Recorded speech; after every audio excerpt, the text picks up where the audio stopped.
I'm Jane Esselstyn. I'm Ann Esselstyn. And today we are making something that I have not made until recently in my life. And have you made crackers very often? Oh, I've never made crackers. I thought they were something impossible to make. And wait until you see what the super easy ingredients are and how incredibly good. Oh, they're so crispy. I actually had a phone call with someone recently who was falling off program. And she's like, I just like crispy things. And I said, try these crackers. And she made them, I think, an hour after our phone call. And she's like, all right, I'm on program again. So here we are, in the Engine 2 cookbook, and we're on page 120. And these are called seeded rye crisps. And they're just crispy crackers. And they're shockingly easy. Basically, crackers are really forgiving because you just have to make them crispy, crispy, crispy, crispy. Dry them out. So the first ingredient is oats, and you can buzz these like bzz, bzz, twice or something in your Cuisinart or food processor to get them chopped up a little bit. Or you could probably even use quick oats if you wanted. These are whole oats. I'm just showing you how forgiving it is. You could use quick oats. Or these aren't whole oats, but you know. Why do you use quick oats? Just use the regular oats. And What's the matter? But the recipe says to go bzz, bzz, and blast them in the Cuisinart just to crush them a little bit. But you haven't done that here, so but that's we'll what see. quick oats are. So we're doing them whole. Sorry if that's confusing. Oats, and these are rye. So we're putting in rye flour. Can you sort of toss everything as it goes? Rye flour. I've never made these. 100%. Here. I actually thought it was impossible to make crackers. Rye flour comes in a sack, just like that. And flax seed, not flaxseed meal, but flax seed whole, Now, which we don't always use it that way because we don't use them because it goes right through you if you don't grind it. Sesame seeds, Ooh. and you can put whatever items you want, seed wise, and then this poppy seeds. You could put black sesame seeds. Those are really handsome, I think. They make a dish look sort of, I don't know, extra elegant or something. And then Holy crow. I was telling my mom, like, we're going to put this, and she's like, what holds it together? I said, then you just put 2 cups of water. And you stir it up. And you let it sit. Here, just to read you the specific ingredients so I don't confuse anybody. Not ingredients, the specific instructions. It says in a mixing bowl, combine all these things, and then let them sit for about 15 minutes and allow the water to be sort of absorbed. If you leave it too long, you have to add more water because the water will get absorbed and you'll have sort of a hummus instead of cracker batter. Because what we're going to want to do... What should the consistency be of cracker batter? Cracker batter. It's almost like chunky... Well, it's so chunky I can't say pancake batter, but it can get... I mean, thin right enough. now this is like, Yeah. I don't even know. I know. And we may add some more water. We'll get to the consistency we want, and we'll show you. And that's also what I wanted. I wanted to take this moment and say this is a really forgiving recipe because if it is too thick, you add a little more water. And if it's too thin, add more items. Well, then, I don't understand why you have to zap the oats. Why not just leave? I mean, Yeah, that's why I left them whole to make it it's really silly easy. to have that silly instructions in there. It helps the oats absorb water, and it. You know what? That's why I did this. You're right. It could be. So here's a little trick with parchment paper. Someone just told me on our Instagram, like, you put parchment paper on and it kind of is too thick. And that she said, take it and crush it. And it becomes really forgiving, and you can put it where you want it. So I crush it now, and then I put it out. And it's funny how you can shape it you kind of tame it. Isn't that kind of cool? It's not as pretty, but I think it's nice. I've never thought of That is parchment cool. as being That part is of the nice. pretty meal. Okay, so we're gonna let this sit for 15 minutes, and we'll get right back to you. I think it looks good.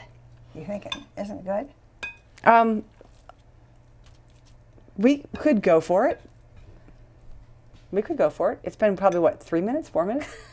2 minutes? It is You're great doing to make everything here against the rules in the book. Well, the oats, I did not crush them because I don't always do that with the recipe. And I found that it doesn't make that much of a difference. So I'm happy to share that. Letting it sit for a few minutes, I usually do. You're trying to push me on that one. Well, I just don't know the consistency. Is this the consistency that you like?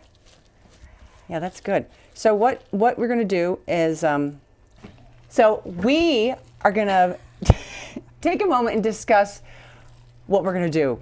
And then we'll get right back to you because I think we should wait our 15 minutes and she wants to go now. So we'll be right back and we'll let you know. But I don't have any idea. We'll let you know what we decide.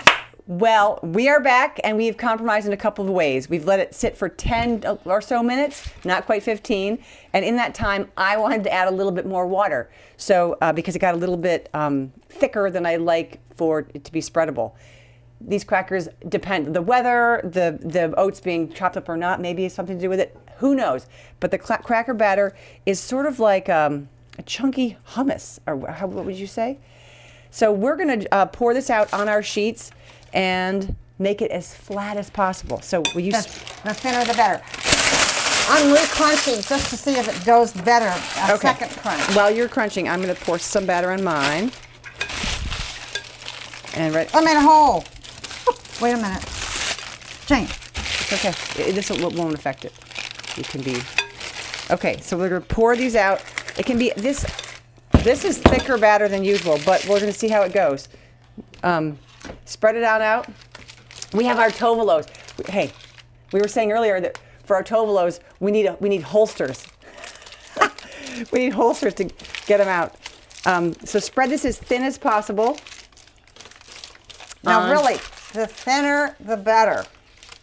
Even on the edges, like against the wall, or not walls, but against the edge of the tray, where it tends to pile up like a little bit like you're plowing snow, try to have those be thin as well, because those tend to be, and on my crackers, that tends to be the thicker area. And this is really fun. Yeah, this is satisfying. I'm getting mounting places here. I have to. You're getting what places? You know, they're too high. Yeah, they get thick in some places. And if you are down to, and you can see the parchment paper, try to cover it up because that cracker will burn around that bare spot, which is fine. You just have some really thin and crispy areas, but you don't want it to burn. And what's kind of cool about these crackers is you cook them for 15 minutes first. Then you take them out of the oven, and that's when you score them with a knife or with a pizza cutter into the grid of crackers you want them to be. Because right now, if we cut them, it wouldn't, it would just it would reabsorb right into it. This is a thicker batter than usual. We could be drying these out for a while. And then after you score them at 15 minutes, you cook them for 40 more minutes. At the end of 40 minutes, you turn the oven off, you turn the oven on, to try to air it out, to dry it out, and... Wait, how can you turn the oven on and off? You turn the oven off for 10 minutes and leave them in there drying out, and if they haven't dried out, you turn the oven on, leave the door open, let the heat sort of slowly, all the moisture leave. So drying them out is the hardest part. Mine look pretty good. You look darn good. Okay, I feel a little bit thick. Sometimes I have to do 2.5 trays of crackers with this. Sometimes it's 2, because there's a little extra batter here. And we have a little small tray for our toaster oven. So I often do 2 and a toaster oven tray. I have a little extra space here. Yeah, the thinner and more uniform, the better. So. But I realized I didn't go over to the edge. Oh yeah, that's good. Sometimes my parchment paper folds over and then that part doesn't cook. So you don't want that to happen either.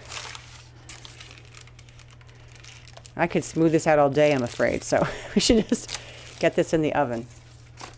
Okay, ready? We're gonna put these in the oven, and the oven is at 350, and we're gonna put them in and set the timer for 15 minutes. Woo, we're gonna put these in. And for 15 minutes. I can hardly wait. They are so delicious, but it takes a long time. Okay, we're going to be back in 15 minutes and we're going to score the crackers. All right, thank you. Okay, it's been 15 minutes, and we are going to take our cracker batter out with the tray, and we're going to score it in the shape of the crackers we're going to do. We'll see how big her crackers end up being and mine end up being. Okay, let's grab them. Here, I'm going to grab mine. Mine might be thinnest. No. You think? Oh my gosh, I have some spots here, like I can think with this camera you can see, Wade, right here where there's no batter.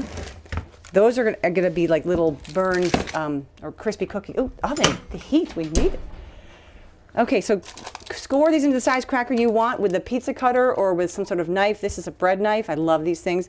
It has a rounded edge and a sharp edge, so I'm gonna make sure that I use the rounded edge so I don't cut through my parchment paper.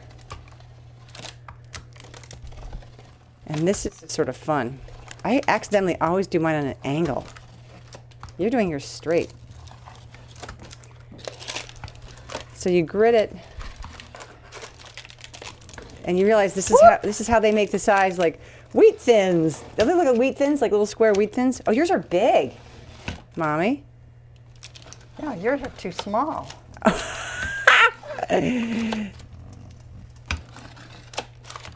Okay, Wade, can you see all the grid from above or at the side? Yep. All right, so I'm gonna put mine back in. This is beautiful. I think I'm going to become a cracker maker. What is the name of a cracker maker? Do you think? Cracker maker. Okay, so now these stay in the oven at 350 for 40 minutes. And we'll be right back with you because at 40 minutes you want to test how dried out things feel. And I mentioned earlier, if they feel good and crispy and they're kind of dried out, take them out, let them cool. If they don't quite feel dried out, turn the oven off, but crack the door open a little bit for 10 minutes and see if the moisture and heat come out. And if they're good at that point, great, take them out. If not, turn the oven back on for 10 minutes and then turn it off and open the door. And they should be really crispy. And yeah, dried and crispy. Okay, so we'll be right back.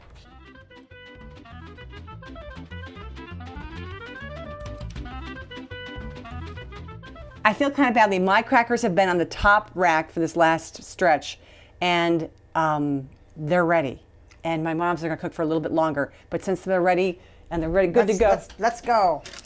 I'm ready to eat them. Okay. Even if it's from your tray. Okay, just so you know, at 40 minutes, we had to open the oven and that's why mine got on top. We had to open the oven and let some of the moist air out for about 10 minutes, and our oven still is going, and... Oh, what happened? So nice and crisp. And the heat has just slowly dried them out. So yeah, it's quick. Give it a go. See how crispy they are. There. Oh, can you hear? Is your microphone near? Oh, crunchy crunch. Here, go again. I get Oh. I it? could eat the whole tray. All right. These are rye flour and oats and seasons and water. If you prefer millet flour, if you prefer just oat flour, if you prefer whole wheat flour, give it a go. They're really forgiving. It's just a matter of drying the bejesus out of it, drying the dickens out of it. You know what's really good is these little edgy pieces. Yeah, look. Oh, let's show Wade some edgy pieces. Oh. Are we getting edgy for you here, Wade? Can you? That looks good. How come I can't ever figure out which way to go? There you go, that way. Oh. Watch this. Oh, nice. Okay. Okay. And what I also love is you can feel, you know what flaxseed and chia seeds do? They have that, like, you can almost taste the moisture of the omega-3 or the I hate to say the word sliminess, but like, you know how chia gets slimy? Nothing slimy. Nothing slimy, but your mouth can feel the flaxseed and it's having that reaction happen. All right. I just feel the crunch. Make your own crackers. So satisfying. You'll feel so, look at me go. Oh. All right. We're going to keep crunching. Jane, how do you keep these crunchy? Keep them away from you and then they last longer. All right. We're going to get hers out of the oven soon. All right. Thank you. Bye. Bye.